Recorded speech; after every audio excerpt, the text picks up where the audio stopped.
we think that's how it works. We really think that's how it works. It's like once I'm successful, once my company gets to 1 million in sales, once I've won the contest, once I've bought the Rivian, once I've done all this stuff, then I'll feel successful.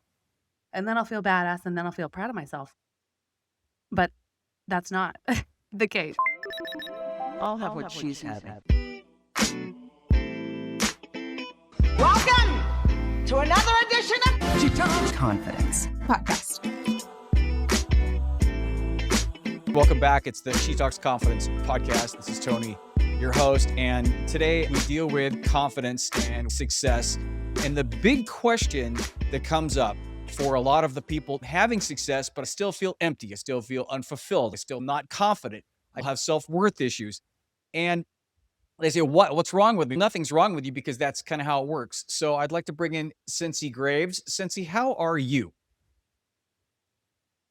I'm doing well, Tony. I'm doing well today. I'm actually 4 months pregnant and Oh my just gosh, excited to okay. be here. Yeah. Wow. Drop that bomb on you. Then I will take that into consideration if you need to go get a snack or blood sugar drops or whatever the case may be. So a quick note on Sensi. She is also a coach and a speaker like myself, but she traveled for a decade as a professional kiteboarder, and her life looked really shiny on the outside. She was very successful, but she still had issues with self-doubt and with confidence. And in the process of her discovering who she was, it formulated her identity and it created that fulfillment and created that self-confidence. Cincy, can you walk us through the process of what happened and what was missing and how you figured it out? Yeah. I was 23 when I launched my swimwear company and I knew nothing. It was total just figure it out one step at a time. At the same time as I was building this company, which was built for sustainable athletes that wanted something that stayed put, but also looked really beautiful and allowed them to perform on the water, I was myself performing on the water. I was starting to compete as a professional athlete. I was a sponsored kiteboarder and I was traveling around to places like the Philippines and Brazil and England and winning, being on podiums, and my life looked really cool. I built that company up. Let's just say fast forward 5 years later, traveling around the world still, running this badass company still. Mhm. And even though I had had some external markers of success, being on podiums, a brand and community that people look to, we became the go-to brand for kiteboarders in the world. And I found myself just not believing in myself. I didn't even know, Tony. I didn't even know that I didn't believe in myself, but I wasn't confident. Even though I was externally super confident, I was modeling swimwear. Right. Yeah. Right. Live Yeah. up to that. But traveling, competing, looked really externally confident, but internally didn't totally feel that way. And I also wasn't proud of myself. And it actually wasn't until 2019 that I really felt proud of myself. And a whole bunch of stuff happened in between there. But basically, what set me up on this journey was this, okay, here I am doing all these things, looks really shiny and successful and badass. And people are telling me that. I would get messages all the time on Instagram, text, people would be like, you're so awesome, you're so amazing, you're so inspiring. And what I would say to myself is, why don't I feel that way?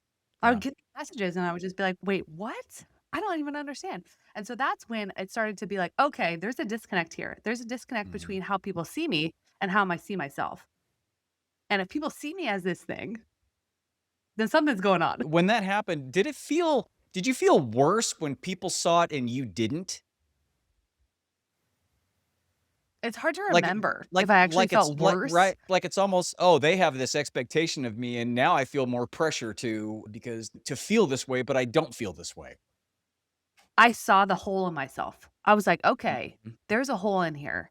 And if people are seeing this in me and I'm not seeing it in myself, it just made me feel, I don't know if worse is the right word, but I just felt like a huge hole in my heart, honestly. And just, I was sad. I would get sad Mhm. about it because I was like, oh, I don't feel proud of myself. Look at all this stuff I've done and I still don't feel proud of myself. And what I realized was that you are never going to feel proud of yourself. You're never going to feel like enough. You are never going to feel like a badass until you feel that way today, right where you're at.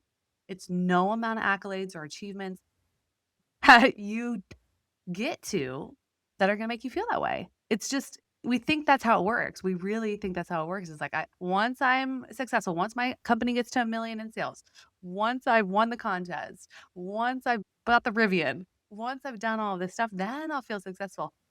And then I'll feel badass and then I'll feel proud of myself. But that's not the case. No, it's the moving the carrot. A lot of women Mhm. move the carrot because surprisingly, Mhm. subconsciously, they don't feel as though they deserve it. It's an internal That's program that exactly they do. right. And they push the carrot further and further, and then they need more and more.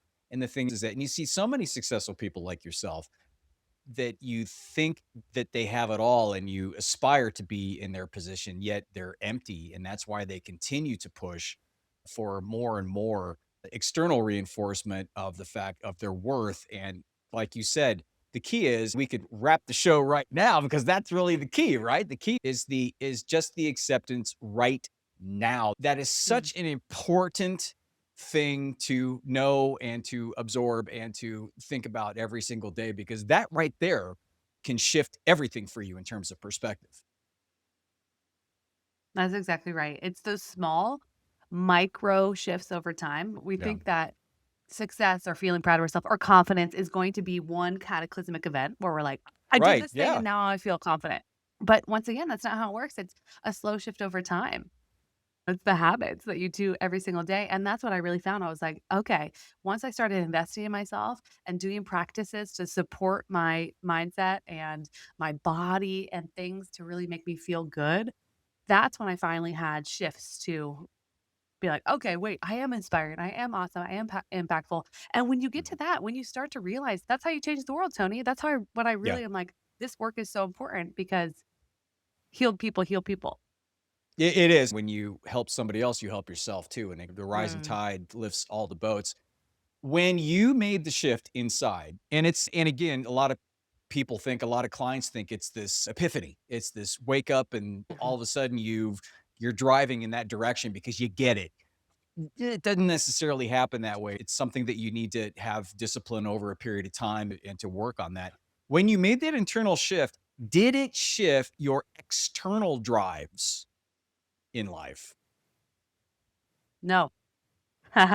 And I think Mm, that's actually a misconception as well, is that we think, okay, once if I feel proud of myself and enough now, then I'm not going to be motivated to do anything.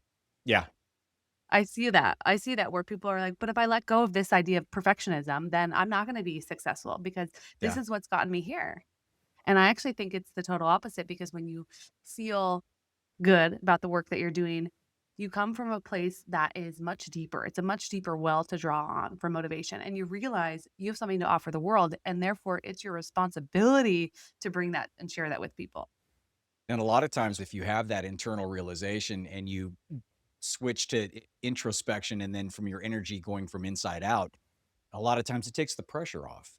And actually, it creates a higher level of freedom for you to continue to expand into. And I'm a big frequency guy because I'm a quantum physics guy. Mm, And I think it helps you to manifest things at higher frequencies. And I think it helps to help other people too because you resonate at a higher level. Because a lot of yes. times people that are following success that are empty inside, they're following it for validation. But once that doesn't have to be there, they're doing success and they're becoming successful and expanding for everybody and everything and to create a higher level of value in the world. And I think that resonates more because it comes from a more pure place.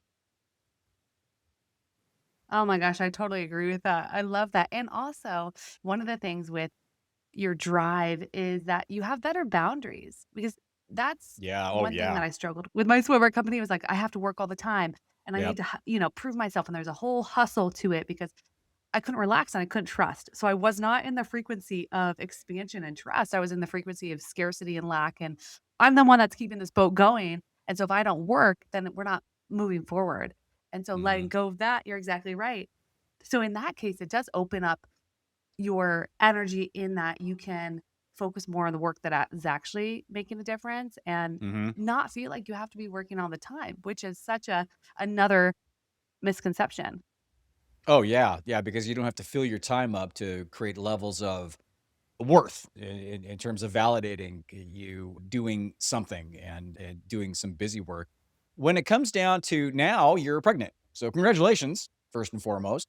When you get married and had kids, did that shift in how do you make room for things? Do you look at it like that? The mom, the Mhm. professional, the juggling, where's the balance come from for you? Yes.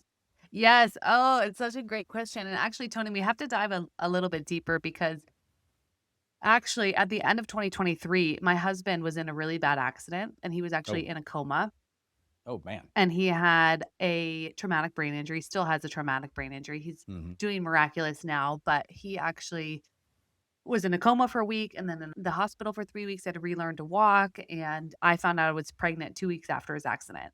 Oh And wow. so with our first baby, that was where the real realignment happened. And so it came down to just the only things that I was able to focus on. And actually, my best friend said this. She's like, your only job right now is to take care of you and the baby and your husband. Yeah. That's it. Your only job is to take care of your family because I was like, I got to keep the business going. And it was a very stressful time, extremely stressful time. And luckily, I just took a step back from that because I had no capacity, zero capacity for any sort of work. And we had a lot of community support, thankfully, but he suffered from mania for 6 months after his accident. And then he was Mhm. depressed for another 8 months after that. So Mhm. all the while I'm growing this baby and not entirely as a result, but I actually ended up shutting my swimwear company down at the end of 2024 Mm. to free up space for this work I want to do, this work I am doing, uh, which is empowering women to believe in themselves and to help people see their potential and worth so they can have an impact in the world. I was doing that on the side. I was running 3 businesses before my husband's accident. And then his accident came into the picture, and then the baby came into the picture, and it got me to a point of I knew I actually wanted to let that business go before his accident. I had Mm. ran it for 13 years, and I had taken it as far as I could take it, and in my mind, it was really hard to disengage that from my identity because Yep. I was a professional kiteboarder. Yeah. People knew me from the swimwear company. I also ran women's kite retreats. I still do that, but that's super fun. And I was doing inspirational speaking. And so I'm doing all this stuff and I'm like, I'm building my brand. People are going to find me through the swimsuits. People are going to find me through kiteboarding and it's all going to elevate the speaking and vice versa. And I Mhm. actually had a partner in the business and she was taking over the product side of stuff. So in my mind, it was all this amazing things. Mhm. But there was so much power in letting go of what no longer served me that I think that is oftentimes one of the best things we can do. Oh, man, that's such a huge point. That's really tough, especially for some women, Mhm. because again, like you said, and you said it exactly, it's an identity thing. It's with moms. Moms, especially when they become empty nesters or close to empty nesters, it's an identity thing where it's not a bad thing that Mm. you are the best mom that you can be through your kids' childhood. But is that your sole identity? Is that something that when they leave, there's this existential crisis that you have because you don't have a grasp in terms of who you are? You had so many things going on. And the fact that you could discern or take inventory at that time is an incredible tool to have because what that does is it releases that stress and it allows you to prioritize. Now, when you did go through that prioritization, did you know you were prioritizing at the time? Did you know that was the process that you were going through? And when you did do that with taking care of your family, taking care of your husband, taking care of your baby, did you have to put them as a 1, 2, 3, 4? How did you balance all of that still? Because that's still a lot, even though you let the swimsuit company go. Yeah, it was still a lot because his accident was the end of 2023 and I didn't shut the Mhm. company down until 2024. Yeah, End of yeah. 2024. Yeah, one of my superpowers, Tony, is getting things done. And I'm very good at having clear boundaries and working in deep focus work, which I think is a productivity tool that we need to incorporate more, which is just time block work. You do it, you check it, you say, I'm doing great. And now you go live the rest of your day. That's an aside. But Mhm. it was more of a unraveling in myself of I'm strong enough to let this go. And I think it was more of a simplification. I knew that deep down this wasn't serving me anymore and that I wanted to let it go and I wanted to put my energy into other things. It wasn't so much of a prioritization, but of a just let me look deep inside. And it took me a long time to unravel that. And I actually read a book called Quit by a woman named Annie Duke. I don't know if you've Mm. heard of her. She's a professional Oh poker yeah. player. And she Yeah. Yeah. talks about how we have not only identity things wrapped up in the work that we do, but sunk cost fallacy, where the more time you put into something, the Hmm. harder it is for you to let it go. The more money you invest in something, the harder it is for you to see that cost, to see that investment be lost. And so that's just one of the many little things that she points out where having an outside perspective on that allowed me to be like, oh, yeah, okay, this is what I'm experiencing. It's not if I were to drop myself down right where I am in my life that I would feel the desire to still be doing swimsuits. It's like I was not passionate about it anymore. And Hmm. so it just took journaling, all the tools we teach, the journaling, the meditating, the looking at it, the sitting with it, the reading. I really, talking about investing in yourself, I really believe in the power of having coaches and mentors and to take the course, buy the book, do things that help you expand your mindset so that you can get a different perspective on your situation. Otherwise, you get stuck in, I should keep this business going when it's really not serving you. 100%. It's because what you're trying to do is you're trying to expand out of that bubble that you're in that's limiting you. It's a limiting belief bubble that you've created, which we all do. It's a survival technique from the ego perspective that we do that. You brought up a good point. I want to pivot to using coaches, reading books, to doing the work because it's when back in my therapy days when I was a therapist, people would come in and it's nice and comfortable. You got the couch, you got the box of Kleenex, and the thought is that the process of going to therapy was it, and dumping and having somebody in front of you. That was the action that you needed to take, which is not even close to being the case. It has to do with what you learned in therapy, what you uncovered, which is the same thing now that we do in meditation. It because I use all of those too. It's because they're so powerful. Yeah. Meditation, journaling, and I want to talk about deep focus. You brought that up. I think that's an incredibly powerful tool. Is that something that you have your clients implement? And what do you do when they first come in and they say, I need to get my shiz together? I need to figure some stuff out, inventory. What do you do to get them going on that? Yes. Okay. First, we look at your why. Why is it that you want to do what you want to do? Is it, are you starting a business? Why? Why do you want to do that? And the reason we start with that is because, as I mentioned, drawing from a deeper well, when we actually believe in what we're doing, we can sell it better. We have way more motivation and we can create momentum. And we understand the value that we're putting into the world. And we understand, oh, it's necessary for me to work on this, which is something that I did not do in my swimmer company. Mhm. When I first started that business, I was like, I want to make awesome swimsuits and travel the world. It Yeah, oh, was sure. not a really deep that's Hmm. fun, but Right. Yeah. Right. it's not a deep enough why. And because my Hmm. why was surface level and because of a lot of other reasons, but I was not able to take criticism. I was not able to sell myself. I was so full of doubt and fear of judgment that it was really hard for me to even put that product out into the world because I was like, what if people don't think it's good enough? And I just want to contrast that with the work that I do now. I believe in it so much. I'm like, it's not selling, it's not promotion. It's like, this is a service, this is necessary. And this is something that is so impactful. And I understand why I'm bringing it out into the world. It's because I want to help people. Now, so that's why we do that first with my clients. We say, what is it, your deep why? Because that's going to form the basis for everything. Hmm. If you want to have a successful business, we're not going to do a million different strategies. We got to start with what is it that you want to do? And then we can inform our strategy from there, whether that is, all right, I want to be posting on Instagram to get my word out there. And that's the motivation for it. Or we're going to start an email list, whatever the strategy is from there. Then we go into that. But you said something which is take an inventory. So we also do that. I think it's really important for people to look at themselves holistically and say, where am I at? We do a little exercise called Wheel of Life where it's your health, it's your money, it's your career, it's your relationships. It's all these components that I have my clients rate themselves on from 1 to 10. And I invite anyone to do this. You can look up a little wheel of life online super quick. And you take a snapshot. Where am I at? And honestly, Tony, that brings up a lot of judgment and fear for people because it's very hard to look at yourself. It's hard to look at yourself when you see something, you're like, oh, I'm a 2 out of 10 on money. That doesn't feel good. And that's where the strength comes in to do the work, like you said, which is you actually have the work is sitting with it and acknowledging this is where I'm at. This is where I'm starting from. And it's only from that place can we actually build a path to expansion. As a recovering perfectionist, we're the worst. Actually, the ones that look the most successful are the ones that look the busiest and yet are the most, they're just a dumpster fire inside because it's never enough. And when we Mhm. get into a situation where and I can see it in clients in 2 seconds because I am one and I can understand that.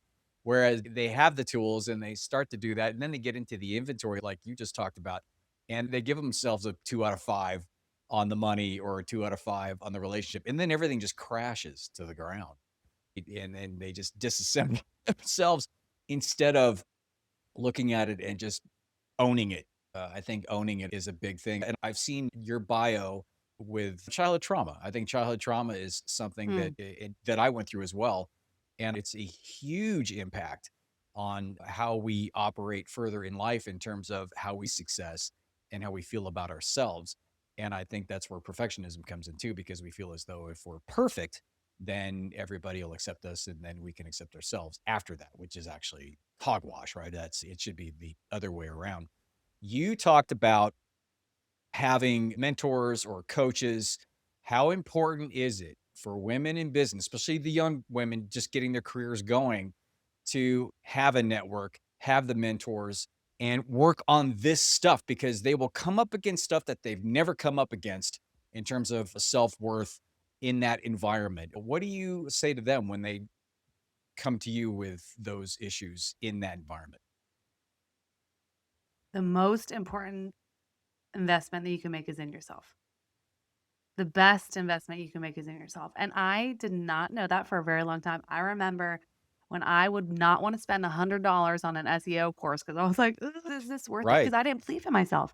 And so I didn't understand the fact that I was worthy of this investment. And by Mhm. slowly doing that over time, by slowly hiring a coach, reading the books, doing these courses, investing $100 at a time, it was a vote for my worthiness. I was telling the universe, I am worthy of this money. I am worthy of this investment. And the more that you invest in yourself, the more you can learn skills and tools and ways to be confident. And the more that you learn, wow, I am amazing. I'm awesome. It's just incredible. The brain is absolutely incredible. And it's so malleable that everything in your brain can shift. And we know, like, the beliefs that we have growing up with, as you pointed out, affect us immensely. But they're just beliefs. And it's really hard to acknowledge that beliefs are not the truth. I had the belief that I'm not good enough forever. And I remember sitting in the audience at these big business conferences in the nosebleed seats. I wasn't in the front row or anything Mhm. because I was Yeah. just like starting to invest in myself. But I would see these people up on stage who clearly believed in themselves, who would be like, oh, yeah, my company, we've got a round open for 10 million and we're going to get there. And I'd be like, how do you even believe that you're going to get there? I don't believe that I can do it. Yeah. And that it was so hard for me to unwire that belief because Mhm. it was really a core wound from childhood trauma, and, Mhm. it took time, it took time, but the thing is, every belief that we have, it's just that, it's just a belief. All of us have completely different beliefs, right? You Mhm. grew up in a Mhm. totally different environment Mhm. and perspective than I did, and I think that's the first thing, if people are totally new to this, is just to understand that we each have our own color pair of glasses, whether that's Yep. rose or otherwise. We each Mhm. have a perspective and a film, and it's not woo woo, it's based in science. That's It how the is. brain works. And so just starting to understand that is such a helpful basis for being like, okay, even though these beliefs feel super true, can I hold them just a little bit more lightly? And can I find evidence? And this is one thing I really like to encourage my clients to do now is how can I find evidence to counteract the limiting beliefs I have? There is a theorem in quantum mechanics is that every reality exists on the same timeline. And that's about seeing things. My analogy in terms of seeing and creating your reality is if you go to the beach, this beautiful beach, your favorite beach in the world, and you go to the beach and you just stay in the parking lot and look at the overflowing trash dumpster. That's a choice you can make, even though you're at the most beautiful beach. Or you could pivot 180 degrees and look out at the beautiful beach. They both exist. They're both around you, Mm. but which one are you focusing on? And it's surprising how many people choose to focus on the wrong thing or the thing that validates their lack of worth, of confidence. And it's a matter of, like you said, just sitting with the initial thought that comes up, but you don't have to own it. You can make that Mm. switch. That's why we developed the prefrontal cortex in the front of our brains, is the rational part, is we can make a choice Mhm. in terms of what to believe, because they both exist in the same plane, right? Look around the world. There's really great things and there's really crappy things that happen. They both exist in the same world. And so it's about what you focus on. Thank you, Sensi. I really appreciate it. And in terms of somebody getting a hold of you and working with you, and are you still out there doing one-on-one and stuff? I know you're with pregnancy Yes, and yes. going through speaking. All right, good. Because I know this. I had one. Of course, I wasn't the one that's pregnant, but I do have my daughter, so I know Mhm. that's it's an up and down thing, and sometimes things shift. Where can somebody get a hold of you? And do you have anything to offer in terms of online, website, books, or any of that fun stuff? Yes, so my website's sensigraves.com, SENSI Graves, GRAVES.com. My Instagram, that's where I'm most active, and I put out a lot of content and Mhm. talk a lot about this type of stuff, which is the best investment you can make is in yourself and how mindset's so important. It's so important. I love, just a little aside there, Tony, that perspective of the beach. I love that analogy. That was beautiful. Yeah, I It's so figured as real. a kite surfer, you would like that. I really love that. It's such a great bit of imagery. So Instagram and my website are the best places to find me. And I do have a Believe in Yourself course online that people Oh, can okay. take and to get some of this content if they don't want to work one-on-one. But one-on-one, of course, is the best and my favorite thing to do because it's you can just see how much you're impacting people, which of course makes me feel amazing and great, but also Mhm. I just so believe in helping people uncover their worth so they can up their impact, their income, and have a lot more fun because life Exactly. is hard. And we need to be Yeah. having as much fun as possible. Yeah, and seek out help and seek out mentors and seek out your tribe, a tribe that helps and supports and lifts you, not the tribe that Yeah. continues to bring you down into the crab bucket. Thanks, Cincy. I really appreciate that. That's fantastic advice. And as well, for me, it's Tony at theconfidencedoc.com. I also confidencedoc.com for the website. It's also TonyDufresne.com, but nobody can spell that. So I would just say theconfidencedoc.com. You can go there. Also, my book, Surrounded by Idiots, has been around for years. And so if you want to take a look at that, you can find that on Amazon. Hope things are good. And I will talk to you later.